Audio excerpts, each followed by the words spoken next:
ಚಿಕ್ಕನಾಯಕನಹಳ್ಳಿ ಪಟ್ಟಣದ ಪ್ರವಾಸಿ ಮಂದಿರದಲ್ಲಿ ತಾಲೂಕಿನ ಎಲ್ಲಾ ಸರ್ಕಾರಿ, ಅನುದಾನಿತ ಹಾಗೂ ಅನುದಾನರಹಿತ ಪ್ರೌಢಶಾಲೆಗಳ ಮುಖ್ಯ ಶಿಕ್ಷಕರು ಹಾಗೂ ಪದವಿ ಪೂರ್ವ ಕಾಲೇಜುಗಳ ಪ್ರಾಂಶುಪಾಲರ ಸಭೆ ಯಶಸ್ವಿಯಾಗಿ ನಡೆಯಿತು.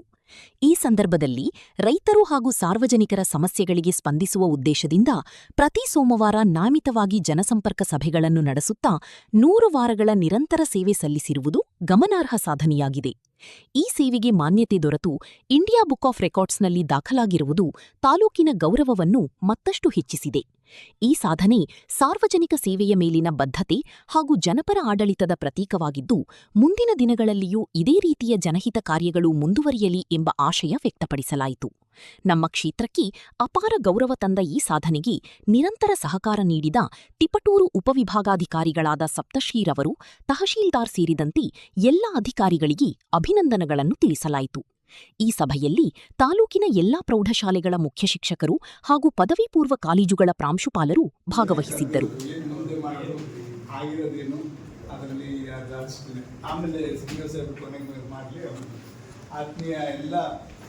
ಮುಖ್ಯ ಶಿಕ್ಷಕರೇ ಮತ್ತು ಎಲ್ಲ ಪ್ರಾಂಶುಪಾಲರೇ ಮತ್ತು ಕ್ಷೇತ್ರ ಶಿಕ್ಷಣಾಧಿಕಾರಿಗಳಾದಂಥ ಸನ್ಮಾನ್ಯ ಕಾಂತರಾಜ್ ಸಾಹೇಬ್ರೆ ಮತ್ತು ಶಿಕ್ಷಕ ಸಂಘದ ಅಧ್ಯಕ್ಷತೆ ಮತ್ತು ಅಕ್ಷರಧರ ಸೋದ ಗೌರಿಮಣ್ಣವರೇ ಮತ್ತು ಎಲ್ಲ ಬಂದಿದ್ದಾರೆ. ಇವತ್ತು ಮೊದಲನೇದಾಗಿ ಏನು SLCನಲ್ಲಿ ನಾವು ಅಂದ್ಕೊಂಡಿರ್ತಕ್ಕಂತೆಗೆ ಗುಣಾತ್ಮಕ ಫಲಿತಾಂಶ ಬಂದಿರತಕ್ಕಂಥದ್ದು ತಂದುಕೊಟ್ಟಂಥ ಎಲ್ಲ ನಿಮ್ಮ ಶಾಲೆಗಳ ನಿಮಗೆ ಅಂತ ತಾವು ನಿಮ್ಮ ಸಹ ಶಿಕ್ಷಕರಿಗೆಲ್ಲ ತಾವು ಅಭಿನಂದನೆಯನ್ನು ಸಲ್ಲಿಸೋದು ಎಲ್ಲರೂ ಕರಿಬೇಕು ಒಂದ್ಸಲ ಅಂದ್ಕೊಂಡ್ವಿ. ನೋಡೋಣ, ಎಲ್ಲಿ ಮೊದಲನೇದಾಗಿ ತಮ್ಮೆಲ್ಲರೂ ಕೂಡ ಅಭಿನಂದನೆಯನ್ನು ಸಲ್ಲಿಸ್ಲಿಕ್ಕೆ ಬಯಸ್ತೇನೆ ತಾಲೂಕು ಪರವಾಗಿ. ಅದ್ರ ಜೊತೆಯಲ್ಲಿ ನಾವು ತುಂಬ ಪ್ಲಾನಿಂಗ್ ಆಗಿ ನಮ್ಮಲ್ಲೇ ಎಲ್ಲ ಶಾಲೆಗಳು ಸರ್ಕಾರೇತರ ಮತ್ತೆ ಅನುದಾನ ರಹಿತ ಎಲ್ಲರನ್ನೂ ಕೂಡ ಒಟ್ಟಿಗೆ ತಗೊಂಡೋಗುವಂಥ ನಿಟ್ಟಿನಲ್ಲಿ ಕ್ಷೇತ್ರ ಶಿಕ್ಷಣಾಧಿಕಾರಿಗಳು ತುಂಬ ಪರಿಶ್ರಮವನ್ನು ಹಾಕಿ ನಿಮ್ಮಲ್ಲಿ ವಿಷಯವಾರಿದ್ದಂಥ ಶಿಕ್ಷಕರನ್ನೆಲ್ಲರನ್ನೂ ಕೂಡ ಗುರುತಿಸಿ ಅವ್ರ ಮುಖಾಂತರನೇ ಮಕ್ಕಳಿಗೆ ಬೋಧನೆಯನ್ನು ಮಾಡಿಸೋದಕ್ಕೆ ಸಾಕಷ್ಟು ಪ್ರಯತ್ನವನ್ನು ಪಟ್ಟಿರ್ತಕ್ಕಂಥದ್ದು ಕೂಡ ನಾವೆಲ್ಲ ಕಣ್ಮುಂದೆನೇ ನೋಡಿರ್ತಕ್ಕಂಥದ್ದು. ಎಲ್ಲರೂ ಕೂಡ ಅದನ್ನು ಖುಷಿಯಿಂದನೇ ಅನುಭವಿಸಿರ್ತಕ್ಕಂಥದ್ದು. ಶಿಕ್ಷಕರು ಯಾರು ಕೂಡ ಬಲವಂತದಿಂದ ಅಲ್ಲ, ವಿಷಯವಾರ ಅಲ್ಲಿ ನಾವು ಪ್ರೇರಣಾ ಶಿಬಿರ ಮಾಡುವಂಥ ಸಂದರ್ಭದಲ್ಲಿ ನೋಡ್ತಾ ಇದ್ವಿ. ನಮಗೊಂದು ಬಿಡ್ಕೊಡಿ ಅಂತ ಸಬ್ಜೆಕ್ಟ್ ಟೀಚರ್ಸ್ ಅಲ್ಲಿ ಬೀಳ್ತಾ ಇದ್ದಿದ್ದಂಥದ್ದನ್ನ ಪಾಠ ಮಾಡೋಕ್ಕೆ ಅದು ನಿಮ್ಮಲ್ಲಿರ್ತಕ್ಕಂಥ ಆಸಕ್ತಿನ ತೋರಿಸ್ತಕ್ಕಂಥದ್ದು, ನಿಮ್ಮಲ್ಲಿರ್ತಕ್ಕಂಥ ಒಂದು ವಿಷಯವಾದ ನಾವು ಮಕ್ಕಳಲ್ಲಿ ನಮ್ಮ ವಿಷಯದಲ್ಲಿ ಹೆಚ್ಚಿನ ಅಂಕ ಪಡಲಿ, ಎಲ್ಲರೂ ಕೂಡ ಅದನ್ನ ಮಕ್ಕಳನ್ನ ಆ ಥರ ತಯಾರು ಮಾಡಬೇಕು ಅಂತ ನೀವೆಲ್ಲ ಏನು ಪರಿಶ್ರಮ ಹಾಕಿದ್ರಿ, ಖಂಡಿತ ಉತ್ತಮ ಫಲಿತಾಂಶ ಬಂದಿದೆ. ಜಿಲ್ಲೆನಲ್ಲಿ ಪ್ರಥಮ ಬರದೇ ಇರ್ಬೋದು, ನಮ್ಮ ಕ್ವಾಲಿಟಿ ಗುಣಾತ್ಮಕ ಶಿಕ್ಷಣದಲ್ಲಿ ನಾವು ಯಾವತ್ತೂ ಕೂಡ ಹಿಂದೆ ಬಿದ್ದಿಲ್ಲ.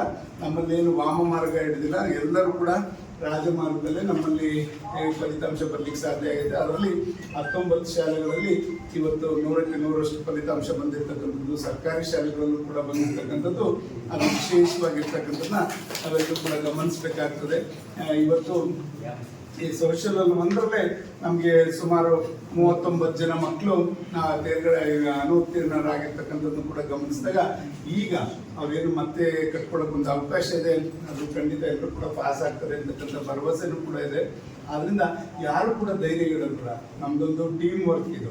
ನಮ್ಮಲ್ಲಿ ಯಾರು ಕೂಡ ನಮ್ಗೆ ಒಳ್ಳೆ ಫಲಿತಾಂಶ ಬಂದಿದೆ, ಒಳ್ಳೆ ಗುಣಾತ್ಮಕ ಶಿಕ್ಷಣವನ್ನು ಮಕ್ಕಳಿಗೆ ಕೊಟ್ಟಿದ್ದೀವಿ ಅಂತ ಒಂದು ನಮ್ಗೆಲ್ಲರೂ ಕೂಡ ಆತ್ಮತೃಪ್ತಿ ಇದೆ. ದಯಮಾಡಿ ನೀವೇ ಆಗಲಿ, ಕ್ಷೇತ್ರ ಶಿಕ್ಷಣಾಧಿಕಾರಿಗಳಾಗಲಿ, ನಿಮ್ಮ ಸಹ ಶಿಕ್ಷಕರುಗಳಾಗಲಿ ಎಲ್ಲರಿಗೂ ಕೂಡ ಇದೇ ಒಂದು ಹುಮ್ಮಸ್ಸನ್ನು ಉಳಿಸ್ಕೊಂಡು ಮುಂದಿನ ಸಲ ಇನ್ನೂ ಹೆಚ್ಚಿನ ರೀತಿಯಲ್ಲಿ ನಾವು ಫಲಿತಾಂಶವನ್ನು ತರಲಿಕ್ಕೆ ಮತ್ತೆ ಎಲ್ಲ ಮಕ್ಕಳನ್ನು ಕೂಡ ನಾವು ತೇರ್ಗಡೆ ಆಗೋದಕ್ಕೆ ಯಾವ ರೀತಿ ತಯಾರು ಮಾಡಬೇಕು ಅಂತಕ್ಕಂಥದ್ದು ಈ ಪ್ರೇರಣಾ ಶಿಬಿರ ಇರ್ಬೋದು, ಸಂಜೀವಿನಿ ಶಿಬಿರ ಇರ್ಬೋದು, ಈ ಥರ ಸಾಕಷ್ಟು ಪರಿಶ್ರಮ ಹಾಕೊಂಡು ನಮ್ಮಿಂದ ಅದನ್ನೆಲ್ಲ ತಿಳ್ಕೊಂಡು ಹೋದವರು ಅವರು ಇದನ್ನ ಉಪಯೋಗ ಪಡ್ಕೊಂಡಿದ್ದಾರೆ. ಬಟ್ ನಾವೇನು ಸ್ವಾರ್ಥಿಗಳಾಗಲಿಲ್ಲ.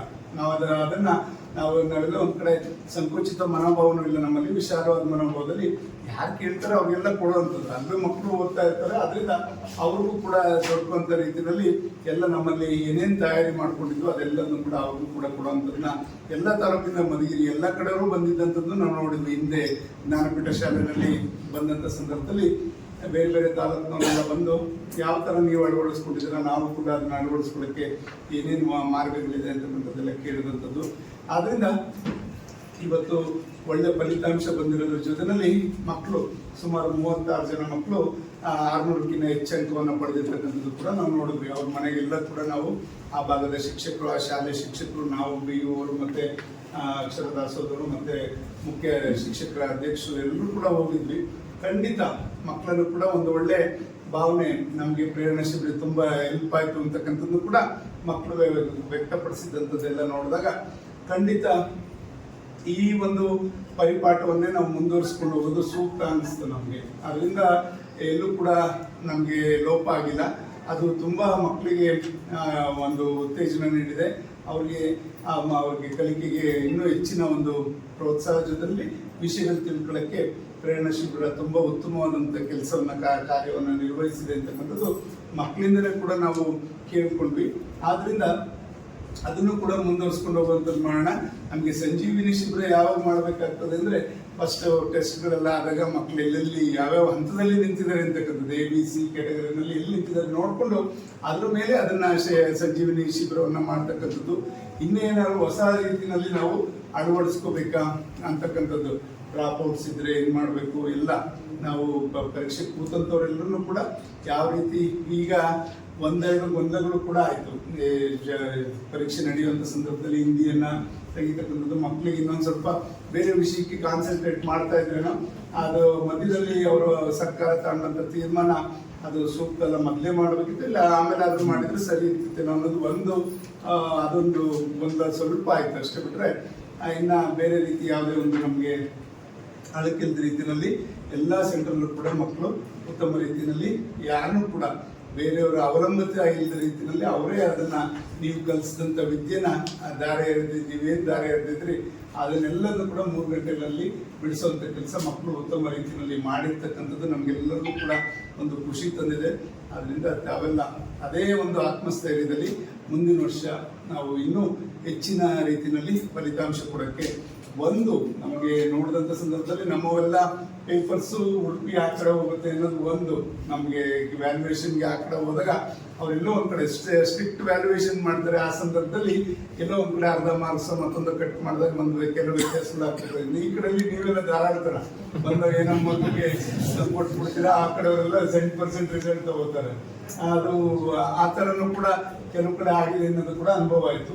ಕೆಲವರು ರಿವ್ಯಾಲ್ಯೂಯೇಷನ್ಗೆ ಆಗ್ತದ್ದು ಕೂಡ ಹಲವಾರು ಡಿಫ್ರೆನ್ಸ್ಗಳು ಆಗಿದ್ದಂಥದ್ದು ಕೂಡ ನಾವು ಗಮನಿಸಿದ್ದೇವೆ. 5-6 ಮಾರ್ಕ್ಸ್ ಎಲ್ಲ ಕೂಡ ಅಷ್ಟೊಂದು ವ್ಯತ್ಯಾಸ ಬರ್ಲಿಕ್ಕೆ ಸಾಧ್ಯ ಇರಲ್ಲ.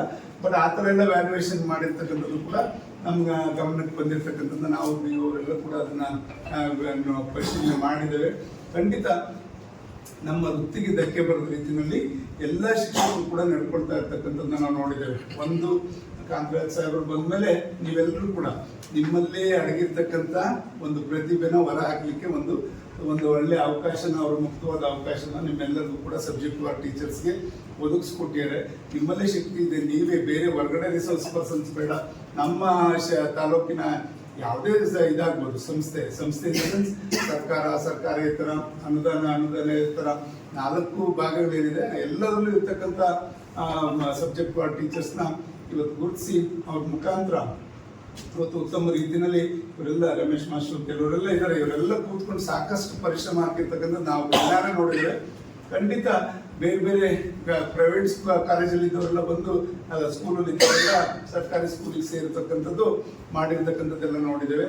ಒಂದು ನಿಮ್ಮನ್ನೆಲ್ಲ ಇವತ್ತು ಕರೆದಿರ್ತಕ್ಕಂಥ ಉದ್ದೇಶ, ಪ್ರಾಂಶುಪಾಲರುಗಳನ್ನು ಕರೆದಿರ್ತಕ್ಕಂಥ ಉದ್ದೇಶ ಏನಂದ್ರೆ ಪ್ರಾಂಶುಪಾಲರು ನಿಮ್ಮ ಇಬ್ರು ಸಂಬಂಧ ಚೆನ್ನಾಗಿರ್ಬೇಕಾಗುತ್ತೆ. ನಮ್ಮಲ್ಲಿ ಎಲ್ಲೆಲ್ಲಿ ಕಾಲೇಜ್ ಇದೆ ನಮ್ಮ ತಾಲೂಕಲ್ಲಿ, ಪ್ರೈವೇಟ್ ಆಗಲಿ ಗೌರ್ಮೆಂಟ್ ಆಗಲಿ ಯಾವುದೇ ಆಗ್ಬೋದು, ನಮಗೆ ಡಿಫ್ರೆನ್ಶಿಯೇಟ್ ಮಾಡೋದು ಬೇಡ. ನಮ್ಮ ಮಕ್ಕಳು SLC ಪಾಸ್ ಆದಂಥವ್ರು ಇಲ್ಲೇ ಸೇರಿ ಇಲ್ಲೇ ಅವ್ರನ್ನ ಮತ್ತೆ PUC ನಲ್ಲಿ ನಾವು ಉತ್ತಮ ಅವ್ರಿಗೆ ಗುಣಾತ್ಮಕ ಶಿಕ್ಷಣ ಕೊಡೋಕ್ಕೆ ಹೇಗೆ ಅಂತಕ್ಕಂಥದ್ದನ್ನ ಇವತ್ತು ಅವಲೋಕನ ಮಾಡಲಿಕ್ಕೆ ನಾವೆಲ್ಲರೂ ಕೂಡ ಇಲ್ಲಿ ಸೇರಿದ್ದೇವೆ.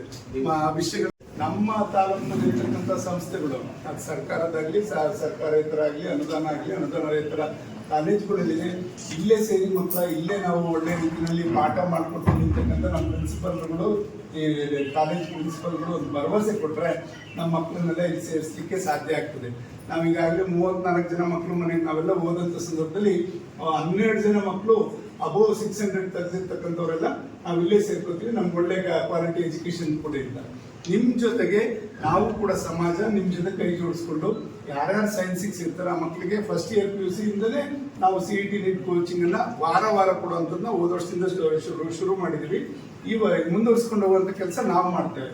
ಅದರಿಂದ ಮಕ್ಕಳಿಗೆ ಇಲ್ಲೇ CET ನೀಟ್ ಕೋಚಿಂಗು ಆಗ್ತದೆ, ಜೊತೆಗೆ ಅವ್ರಿಗೆ ನಮ್ಮ ಶಾಲೆಗಳಲ್ಲೇ ಒಳ್ಳೆ ಶಿಕ್ಷಕರುಗಳು ಪಾಠ ಮಾಡ್ತೀವಿ ಅಂತಕ್ಕಂಥದ್ದು ಬದ್ಧತೆಯನ್ನು ನಾವೆಲ್ಲರೂ ಕೂಡ ಮಕ್ಕಳಿಗೆ ಒಂದು ಭರವಸೆ ಮೂಡಿಸಿದ್ರೆ ಖಂಡಿತ ಇವತ್ತು ನಮ್ಮ ತಾಲೂಕಿನಲ್ಲಿ ಶೈಕ್ಷಣಿಕವಾಗಿ ಮುಂದೆ ಈಗೇನಾಗುತ್ತೆ, ಎಲ್ಲ ಪರ್ಸೆಂಟೇಜ್ ತೆಗೆದವ್ರನ್ನ ಮಂಗಳೂರು ಕಡೆಗೆ ಹೋಗೋಕೆ ಪ್ಲಾನ್ ಮಾಡ್ತಾ ಇದ್ದಾರೆ. ಅವರು ಕೂಡ ಫ್ರೀಯಾಗಿ ಕರೀತಕ್ಕಂಥ ಕೆಲಸ. ಅಬ್ಬೋ 623 ತೆಗೆದವ್ರನ್ನೆಲ್ಲ ಉಚಿತವಾಗಿ ಸೇರಿಸ್ಕೊಳ್ಳೋದೆಲ್ಲ ಕಲ್ತಂಥವ್ರಿಗೆ ಕಲ್ಸೋದು ಸುಲಭ, ವಿದ್ಯೆ ತಲೆಗೆ ಹತ್ತದಿದ್ದಂಥವ್ರನ್ನ ಕಲ್ಸೋದಿದೆಯಲ್ಲ ಅದು ನಮ್ಮ ಇಲ್ಲಿ ಗ್ರಾಮೀಣ ಪ್ರದೇಶದ ಒಂದು ಹೋರಾಟ. ಈ ಹೋರಾಟದಲ್ಲಿ ನಾವೆಲ್ಲರೂ ಕೂಡ ಒಂದು ಕೆಲಸ ಮಾಡೋ ಸಂದರ್ಭದಲ್ಲಿ ಇದೆಲ್ಲ ಒಂದು ಚಾಲೆಂಜಿಂಗ್ ಆಗೇ ಇರ್ತದೆ ನಮಗೆ ಎಲ್ಲ.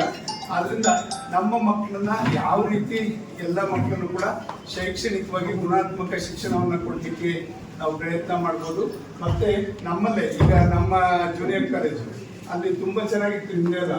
ಈಗ ಅದಕ್ಕೆ ನಮ್ಮ ವಾಸು ಅಂತ ಒಬ್ಬ ಪ್ರಿನ್ಸಿಪಲ್ ಇದ್ದಾರೆ, ಗುಬ್ಬಿಲಿದ್ದಾರೆ, ಅವ್ರನ್ನ ಇಲ್ಲಿಗೆ ಕೌನ್ಸಿಲಿಂಗ್ ಎಲ್ಲ ಹಾಕ್ಸ್ಕೊಳಕ್ಕೂ ಹೇಳಿದ್ದೀನಿ. ಯಾಕೆಂದ್ರೆ ಅವ್ರಿಗೆಲ್ಲ ಒಂದು ಅಕೌಂಟ್ ಬದ್ಧತೆ ಇದೆ. ಅವರು ಎಲ್ಲ ತಗೊಂಡು ಒಂದು ಒಳ್ಳೆ ಇದನ್ನ ಟೀಚಿಂಗ್ ಸ್ಟಾಫ್ ಮಾಡಿಕೊಂಡು ಇಲ್ಲೂ ಮಾಡಿದ್ದೀನಿ. ಹುಳಿಯಾರ್ ಭಾಗದಲ್ಲಿ ಇರ್ತಕ್ಕಂಥವ್ರು ಅಲ್ಲಿಗೆ ಸೇರ್ಕೊಳ್ಳಿ, ಎಲ್ಲೆಲ್ಲಿ ಅನುಕೂಲ ಆಗ್ತದೆ ನಮ್ಮ ತಾಲೂಕಲ್ಲಿ ಮಕ್ಕಳು ಸೇರೋದಕ್ಕೆ ನೀವು ಒಂದು ಸ್ವಲ್ಪ ಹೆಡ್ ಮಾಸ್ಟರ್ಗಳು ಸ್ವಲ್ಪ ಮಕ್ಕಳಿಗೆ ಹೇಳಿದ್ರೆ ಖಂಡಿತ ನೀವು ಮಾನಿಟರ್ ಮಾಡ್ತಾ ಇರ್ತಾರೆ. ನಿಮ್ಮ ಮಕ್ಕಳೇ ನಿಮ್ಮಲ್ಲೇ 3 ವರ್ಷ ಓದಿರ್ತಾರೆ, ನಂತರ ಇಲ್ಲಿ ಕಾಲೇಜಲ್ಲಿ ಓದಂಥ ಸಂದರ್ಭದಲ್ಲಿ ಆ ಮಕ್ಕಳಿಗೆ ಏನು ಯಾವ ಥರ ವಿದ್ಯೆಗೆ ಕೊರತೆ ಇದೆ ಎಲ್ಲದನ್ನು ಕೂಡ ನೋಡ್ಕೊಳ್ಳೋಕೆ ಅನುಕೂಲ ಆಗುತ್ತೆ. ಈ ರೀತಿ ನಮ್ಮ ಮಕ್ಕಳನ್ನ ಇಲ್ಲೇ ಓದಿಸೋದಕ್ಕೆ ಪ್ರಯತ್ನ ಮಾಡಿದ್ರೆ ನಮ್ಮನ್ನು ಕೂಡ ಶೈಕ್ಷಣಿಕವಾಗಿ ಮುಂದೆ ಉತ್ತಮ ರೀತಿಯಲ್ಲಿ ಗುಣಾತ್ಮಕ ಶಿಕ್ಷಣ ಕೊಡೋದ್ರಲ್ಲಿ ಮತ್ತೆ PUCನಲ್ಲೂ ಕೂಡ ಉತ್ತಮ ಅಂಕ ಪಡೀಲಿಕ್ಕೆ ಸಾಧ್ಯ ಆಗ್ತದೆ. ಜೊತೆಗೆ ಇದ್ರ ಜೊತೆಲಿ ಈ ವರ್ಷ ಮೋಸ್ಟ್ಲಿ ನೆಕ್ಸ್ಟ್ ಅಕಾಡೆಮಿಕ್ಗೆ ಏನಾದರೂ ಕೂಡ 10 ಶಾಲೆಗಳು ಬರ್ಬೋದು. ಅದು ಆಗಲೇ ಕ್ಯಾಬಿನೆಟ್ ಅಪ್ರೂವಲ್ ಎಲ್ಲ ಆಗಿದೆ. ಏನು ನಾವು ಸ್ಕೂಲ್ಸ್ ಮಾಡಬೇಕು ಅಂತ ಒಂದು ಪ್ಲಾನ್, ಅದು ನಮ್ದೇ ಕೂಸೇ ನಾನು PU ಅವರು 1 ವರ್ಷ ಪರಿಶ್ರಮ ಮಾಡಿ ಇಲ್ಲಿ ಬೇರೆ ಶಿಕ್ಷಕರು ಆಂಧ್ರದಿಂದ ಎಲ್ಲರನ್ನೂ ಕೂಡ ಒಳ್ಳೊಳ್ಳೆ ಶಿಕ್ಷಣ ತಜ್ಞರನ್ನು ಕರೆಸಿ ಇಲ್ಲಿ IBಲ್ ಇಟ್ಕೊಂಡು ಅವ್ರು ಒಳ್ಳೊಳ್ಳೆ ಊಟಗಳು ಕೊಡಿಸ್ಕೊಂಡು ಅವ್ರಿಂದ ಸರ್ವೆ ಮಾಡಿಸಿ ಅದನ್ನ ತಗೊಂಡೋಗಿ ನಾವು principal secretary Rashmi Mahesh madam ಮುಂದೆ ಇಟ್ಟಾಗ ತುಂಬಾ ಖುಷಿ ಪಟ್ಟು ಈ ತರ ಒಂದು ಒಳ್ಳೆ ಒಂದು ಆಲೋಚನೆ ಇದೆ. ಈಗ ಮೈನಿಂಗ್ ದುಡ್ಡಿದೆ ನಮ್ಮ ಹತ್ರ 850 ಕೋಟಿ ರೂಪಾಯಿ ಶಿಕ್ಷಣಕ್ಕಿತ್ತು. ಅದನ್ನ ಹೆಂಗ್ ಉಪಯೋಗಿಸ್ಕೊಳ್ಳೋದು, ಸುಮ್ಮನೆ ಬಿಲ್ಡಿಂಗ್ ಕಟ್ಟೋದ್ರಿಂದ ಕೆಲವು ಇದು ಮಾಡೋದ್ರಿಂದ ಆಗಲ್ಲ, ಗುಣಾತ್ಮಕ ಶಿಕ್ಷಣ ಹೆಂಗ್ ಕೊಡ್ಬೋದು ಅಂತ ನಾವು ಆಲೋಚನೆ ಮಾಡಿ ಆ ತರ ಒಂದು ನಾವೇ ಒಂದು ಪ್ರಾಜೆಕ್ಟ್ ರೆಡಿ ಮಾಡಿ ಕೊಟ್ಟಾಗ ಪ್ರಿನ್ಸಿಪಲ್ ಸೆಕ್ರೆಟರಿ ಮತ್ತೆ ಕಮಿಷನ್ ಇಬ್ರು ಕೂಡ ಕೂತ್ಕೊಂಡು ಖುಷಿಯಿಂದ ಒಪ್ಪಿ ಅದನ್ನ ಕ್ಯಾಬಿನೆಟ್ ಅಪ್ರೂವಲ್ ಎಲ್ಲ ಮಾಡಿಸಾಗಿದೆ. ಕ್ಯಾಬಿನೆಟ್ ಅಪ್ರೂವಲ್ ಎಲ್ಲ ಆಗಿದೆ. ಈಗ ಅದರಲ್ಲಿ 6ನೇ ತರಗತಿಯಿಂದನೇ CET ನೀಟ್ ಕೋಚಿಂಗು ಆ ಥರ ಒಂದು ಎಲ್ಲ ಕೊಡೋದು ಇಲ್ಲೇ ಇದೆ. ನನ್ನ ಕಾರಲ್ಲಿ ಬೇಕಾದ್ರೆ ಕೊಡ್ತೀನಿ. ಮತ್ತೆ ಸ್ಟಮ್ ಲ್ಯಾಬ್ ಇಂದ ಹಿಡಿದು ಎಲ್ಲ ಒಂದು ಉತ್ತಮ ಏನು ಖಾಸಗಿ ಸಂಸ್ಥೆಗಳಲ್ಲಿ ಏನು ವಿದ್ಯಾಭ್ಯಾಸ ಕೊಡ್ತಾರೆ ಅದಕ್ಕಿಂತ ಉತ್ತಮ ರೀತಿಯಲ್ಲಿ ಸರ್ಕಾರಿ ಸಂಸ್ಥೆಗಳಲ್ಲಿ ಕೊಡಲಿಕ್ಕೆ ಉಚಿತವಾಗಿ ಮಕ್ಕಳಿಗೆ ಶಿಕ್ಷಣ ಸಿಗೋ ರೀತಿಯಲ್ಲಿ ಒಂದು ವ್ಯವಸ್ಥೆ ಮಾಡಲಿಕ್ಕೆ ನಾವು ಮುಂದಾಗಿದ್ದು. ನಮ್ಮಿಂದ ಏನಾಯ್ತು, ಇವತ್ತು 100 ಶಾಲೆಗಳು ಇಡೀ ರಾಜ್ಯದಲ್ಲಿ ಕೊಟ್ಟಿದ್ದಾರೆ. ನಾನು ಇಡೀ ರಾಜ್ಯದಲ್ಲಿ 3 ಜಿಲ್ಲೆಗೆ, ನಮ್ಮಲ್ಲಿ 3 ತಾಲೂಕು, ತುಮಕೂರು ಜಿಲ್ಲೆಯಲ್ಲಿ ಕಿತ್ತೂರು, ಗುಬ್ಬಿ ನಮಗೆ, ಮತ್ತೆ ಬಳ್ಳಾರಿ ಜಿಲ್ಲೆಯಲ್ಲಿ ಕೆಲವು ತಾಲೂಕುಗಳಲ್ಲಿ ಮೈನಿಂಗ್ ಎಫೆಕ್ಟೆಡ್ ಏರಿಯಾದಲ್ಲಿ, ಮತ್ತೆ ಚಿತ್ರದುರ್ಗ ಜಿಲ್ಲೆಯಲ್ಲಿ ಕೆಲವು ಎಫೆಕ್ಟೆಡ್ ಏರಿಯಾದಲ್ಲಿ ಒಟ್ಟು 100 ಶಾಲೆಗಳು. ನಾನು ಪಂಚಾಯತಿಗೆ ಒಂದೊಂದು ಕೇಳಿದ್ದೆ. 5 ಎಕರೆ ಜಮೀನು ಕೂಡ ನಾನು ತಹಸೀಲ್ದಾರ್ ಗುರುತಿಸಿ ಪಂಚಾಯತಿಗೆ ಒಂದೊಂದಾದ್ರೆ ಒಂದು 2,500 ರೂಪಾಯಿ ಇದಕ್ಕೆ ಮಕ್ಕಳು ಸ್ಟೂಡೆಂಟ್ಸ್ ಪಾಪ್ಯುಲೇಷನ್ಗೆ ಒಂದು ಕ್ಯಾಂಪಸ್ ತರ ಮಾಡ್ತಾರೆ. ಅಲ್ಲಿ ನಾಳೆ ಅವ್ರಿಗೆ ಬಸ್ ಫೆಸಿಲಿಟೀಸ್ ಒಂದು ಮಾಡಿದ್ರೆ ಖಂಡಿತ ಒಳ್ಳೆ ರೀತಿಯಲ್ಲಿ ಗುಣಾತ್ಮಕ ಶಿಕ್ಷಣ ಮಕ್ಕಳಿಗೆ ತಳಹಂತದಿಂದ LKG UKG ಇಂದ PUC ವರೆಗೂ ನಾವು ಒಂದು ಒಳ್ಳೆ ಶಿಕ್ಷಣವನ್ನು ಕೊಟ್ಟರೆ ಮುಂದೆ ಅವರು ಒಂದು ಒಳ್ಳೆ ದಡ ಮುಂದಕ್ಕೆ ಅವರ ಭವಿಷ್ಯವನ್ನು ರೂಪಿಸ್ಲಿಕ್ಕೆ ಸಾಧ್ಯ. ಇದನ್ನ ಎಲ್ಲಿ ನಾವು ನೋಡಿದ್ವಿ ಅಂದ್ರೆ, ನಾವು ಫಾರಿನ್ ಟೂರ್ ಹೋಗಿದ್ವಿ. ಈಗ ಇದಕ್ಕೆ ಏನು ಬೋಸ್ಟೋನ್ಗೆಲ್ಲ ಹೋದಾಗ ಅಲ್ಲಿ ಸ್ಟಾನ್ಫೋರ್ಡ್ ಯೂನಿವರ್ಸಿಟಿ ಎಲ್ಲ ನೋಡ್ಕೊಂಡ್ ಬಂದ್ವಿ ನಾವು. ಸಾಕಷ್ಟು 40,000 ಎಕರೆನಲ್ಲಿ ಒಂದು ಯೂನಿವರ್ಸಿಟಿ ಇರ್ತಕ್ಕಂಥದ್ದು ಸ್ಟಾನ್ಫೋರ್ಡ್ ಯೂನಿವರ್ಸಿಟಿ. ಈ ತರ ಇದ್ದಾಗ ಅಲ್ಲಿ ಸಾಕಷ್ಟು ಜನ ಓದ್ತಾ ಇದ್ರೆ, ಹಲವಾರು ಜನ ಒಂದು ಸೈಂಟಿಸ್ಟ್ಗಳು ಎಲ್ಲ ಕೂಡ ಇರೋದು ನಮ್ಮ ಬೆಂಗಳೂರಿನವರು ಎಲ್ಲದೂ ಇತ್ತು. ನಾವು ಸ್ಪೀಕರ್ ಎಲ್ಲ ಹೋದಾಗ ಅಲ್ಲಿ ಫಾರಿನ್ ಕಂಟ್ರೀಸ್ ಅಲ್ಲಿ ಏನು LKG UKG ಇಂದ PUC ವರೆಗೂ ಫ್ರೀ ಎಜುಕೇಶನ್. PUC ಆದ್ಮೇಲೆ ಅವ್ರು ಏನಾದ್ರು ಯಾವುದೇ ಮಗು ಆಗಲಿ ಎಲ್ಲ ಮಗುಗೂ ಸಮಾನ ವಿದ್ಯೆ ಕೊಡಬೇಕು ಅಲ್ಲಿ ಒಂದು ಪಾಲಿಸಿ ಇದೆ. ಆ ತರ ಮಾಡಿದ್ರೆ ಒಳ್ಳೇದಲ್ಲ ಅಂತ ನಾವು ಇದನ್ನಿಟ್ಟಾಗ ಸರ್ಕಾರವನ್ನು ಕೂಡ ಒಪ್ಪಿ ಇದಕ್ಕೆ ಅನುಮೋದನೆ ಕ್ಯಾಬಿನೆಟ್ ಅಪ್ರೂವಲ್ ಕೂಡ ಆಗಿದೆ. ಶೀಘ್ರದಲ್ಲೇ ಆ ಶಾಲೆಗಳು ಕೂಡ ಕಾರ್ಯರೂಪಕ್ಕೆ ಬರ್ತವೆ, ಕಾರ್ಯಾರಂಭವನ್ನು ಪ್ರಾರಂಭ ಮಾಡ್ತವೆ. ಅದನ್ನು ನಾನು ಪ್ರಿನ್ಸಿಪಲ್ ಸೆಕ್ರೆಟರಿ ಹತ್ರ ಮತ್ತೆ ಮಾತಾಡಿ ಅದನ್ನು ಈ ಬಿಲ್ಡಿಂಗ್ ಕಟ್ಟೋದಕ್ಕಿಂತ ಮುಂಚೆನೇ ಮಾಡ್ಬೋದೇ ಹೇಗೆ ಅಂತಕ್ಕಂಥದ್ದು ಚರ್ಚೆ ಮಾಡ್ತೇವೆ. ಮತ್ತು ನೀವೆಲ್ಲರೂ ಕೂಡ ಈಗೇನು ನೀವೆಲ್ಲ ವಿಷಯವಾರು ಸಬ್ಜೆಕ್ಟ್ವಾರು ನೀವೇನೇನು ಪಾಠಗಳನ್ನ ಒಂದು ಕಳೆದ ವರ್ಷ ಏನು ಮಾಡಿದ್ವಿ 60 ಜನದ ಒಂದು ತಂಡ ಇತ್ತು. ಈ ವರ್ಷ ಜಾಸ್ತಿ ಇದ್ರು ಅನ್ಸುತ್ತೆ ನಮ್ಮ ಸಬ್ಜೆಕ್ಟ್ ವಾರ್ ಟೀಚರ್ಸ್. ಎಷ್ಟು ಜನ ಇದ್ರು ಸರ್? ಲಾಸ್ಟ್ ಟೈಮ್ 60 ಮೆಂಬರ್ಸ್ ಇದ್ರು. ನಮಗೆ ನೆನಪಲ್ಲ, ನಮಗೆ ಪ್ರೇರಣೆ ನಮ್ಮ ಮೇಷ್ಟು ನಾವು ಮಾಡಿದ್ದು ಅದು 60 ಜನ ಮಾಸ್ಟರ್ಗಳನ್ನ ನಾವು ಗುರುತಿಸಿ ಎಲ್ಲ ಸೇರಿ ಎಲ್ಲರೂ ಎಷ್ಟು ಜನ ಇದ್ದಾರೆ ಅವರೆಲ್ಲರೂ ಕೂಡ ಮತ್ತೆ 16ನೇ ತಾರೀಕು ಗೌರವಿಸೋಂಥ ಕೆಲಸ ಮಾಡೋಣ. ನಮಗೆ ಪ್ರೇರಣೆ ನಮ್ಮ ಮೇಷ್ ಅಂತ ಒಂದು ಮಕ್ಕಳಿಂದನೇ ಗೌರವಿಸ್ತಕ್ಕಂಥ ಕೆಲಸ ಮಾಡೋಣ. ಯಾರು ಅಧೈರ್ಯ ಪಡೋದು ಬೇಕಾಗಿಲ್ಲ. ಏನು ನಮ್ಮ ತಾಲೂಕು 3ನೇ ಸ್ಥಾನಕ್ಕೆ ಬಂತು ಅಂತ ಏನಿಲ್ಲ. ಒಳ್ಳೆ ಶಿಕ್ಷಣವನ್ನ, ಗುಣಾತ್ಮಕ ಶಿಕ್ಷಣವನ್ನ ನಾವು ಕೊಟ್ಟಿದ್ದೇವೆ. ಖಂಡಿತ ಇನ್ನೂ ಒಳ್ಳೆ ಫಲಿತಾಂಶನ ಮುಂದಕ್ಕೆ ಕೊಡೋದಕ್ಕೆ ನಾವು ಪ್ರಯತ್ನ ಮಾಡ್ಕೊಂಡು ಹೋಗೋಣ. ಬಿಟ್ರೆ ಖಂಡಿತ ಅಧೈರ್ಯ ಪಡ್ತಕ್ಕಂಥದ್ದು ಯಾವುದಿಲ್ಲ. ಎಲ್ಲರೂ ಕೂಡ ಒಂದು ನಾವು ಈ ಶಿಕ್ಷಣಕ್ಕೆ ಹೆಚ್ಚಿನ ಒತ್ತನ್ನು ನಾವು ಕೊಟ್ಕೊಳ್ಳೋಣ. ಒಂದು ಆರೋಗ್ಯ ಮತ್ತು ಶಿಕ್ಷಣ ಇವೆರಡನ್ನೂ ಕೂಡ ನಾವು ಮಕ್ಕಳಿಗೆ ಉತ್ತಮ ರೀತಿಯಲ್ಲಿ ಕೊಟ್ಟರೆ ಖಂಡಿತ ಅವ್ರ ಭವಿಷ್ಯವನ್ನು ಅವರು ರೂಪಿಸ್ಕೊಳ್ಳೋಕ್ಕೆ ಸಾಧ್ಯ ಆಗ್ತದೆ. ಆ ನಿಟ್ಟಿನಲ್ಲಿ ನಾವು ನೀವೆಲ್ಲ ಕೈ ಜೋಡಿಸಿ ಇವತ್ತು ಮಕ್ಕಳ ಭವಿಷ್ಯವನ್ನು ರೂಪಿಸೋಣ ಅಂತಕ್ಕಂಥದ್ದು ನಾವೆಲ್ಲರೂ ಕೂಡ ಕೈ ಜೋಡಿಸಿ ಕೆಲಸ ಮಾಡೋಣ. ಇದನ್ನು ಪ್ರಾಸ್ತಾವಿಕವಾಗಿ ಇಷ್ಟು ವಿಷಯಗಳನ್ನ ತಮ್ಮ ಮುಂದೆ ಇಡಲಿಕ್ಕೆ ಅವಕಾಶ ಮಾಡಿಕೊಟ್ಟಂಥ ಎಲ್ಲ ಪೂಜ್ಯ ಗುರುಗಳಿಗೆ ವಂದಿಸಿ ನನ್ನ ಮಾತು ಮುಗಿಸ್ತೇನೆ. ಜೈ